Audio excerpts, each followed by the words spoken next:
শিশু বয়সের বেশিরভাগ কাশি ভাইরাসজনিত, তবে কাশির বিভিন্ন ধরন থাকে। যদি আপনার বাচ্চার প্রচণ্ড কাশি হয় সেক্ষেত্রে আমার প্রথম পরামর্শ থাকবে যত দ্রুত সম্ভব কোনো রেজিস্টার্ড ডাক্তারের শরণাপন্ন হবেন। তো আজকে আমি যে প্রোডাক্টটি নিয়ে এসেছি সেটির নাম হচ্ছে বোকসল সিরাপ। এই সিরাপটির ভিতরে রয়েছে অ্যাম্বরক্সল হাইড্রোক্লোরাইড উপাদান। তো এই সিরাপটি সাধারণত শ্লেষ্মাযুক্ত কাশি, শ্বাসতন্ত্রে বা বুকের ভিতরে যদি কফযুক্ত কাশি থাকে বা ব্যথা হয়, প্রচণ্ড ব্যথা হয়, বা অনেক সময় খেয়াল করবেন আপনার বাচ্চার বুকের ভিতরে যদি শাঁসা বাঁশির আওয়াজের মতো শব্দ হয়, তাকে ব্রঙ্কিয়াল অ্যাজমা বলা হয়। এই বোকসল সিরাপটি এই সমস্ত রোগের ক্ষেত্রে কিন্তু কাজ করে থাকে। এটি বৃদ্ধ থেকে শুরু করে বাচ্চা পর্যন্ত এই সিরাপটি খেতে পারবে।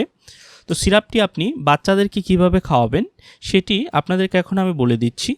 যে সকল বাচ্চাদের বয়স 0 থেকে 2 বছর পর্যন্ত তারা দৈনিক 0.5 মিলি করে আপনার কাছে যে ডোরোপারটি রয়েছে সেই ডোরোপারটির 0.5 মিলি করে দৈনিক 2 বার খাওয়াতে পারেন। তবে এটি 1.25 মিলি পর্যন্ত দেওয়া যেতে পারে রোগের উপর সমন্বয় করে, অর্থাৎ কার যদি বেশি হয় এবং বয়সের অনুপাতে এটি 1.25 মিলি পর্যন্ত দেওয়া যেতে পারে 2 বছর পর্যন্ত।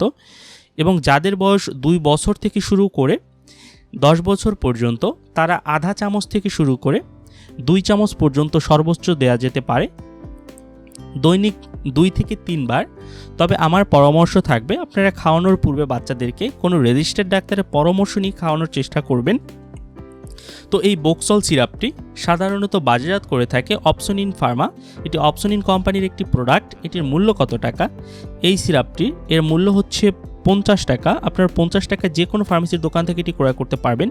এটির পার্শ্ব প্রতিক্রিয়ার ভিতরে রয়েছে অনেক সময় পেটে ব্যথা হতে পারে বা পেটে ভার বোধ হতে পারে।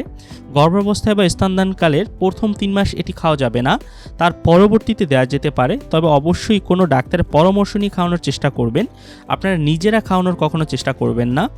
তো এই ছিল বোকসল সিরাপ সম্পর্কিত সকল তথ্য ও উপাত্ত। যদি আপনাদের ভিডিওটি ভালো লাগে তাহলে অবশ্যই আমার চ্যানেলটি সাবস্ক্রাইব করবেন। আর এই সম্পর্কিত যদি আরও কিছু জানতে চান তাহলে নিচে কমেন্ট করবেন, আমি যথাসম্ভব উত্তর দেওয়ার চেষ্টা করব। ধন্যবাদ সকলকে, সবাই ভালো থাকবেন।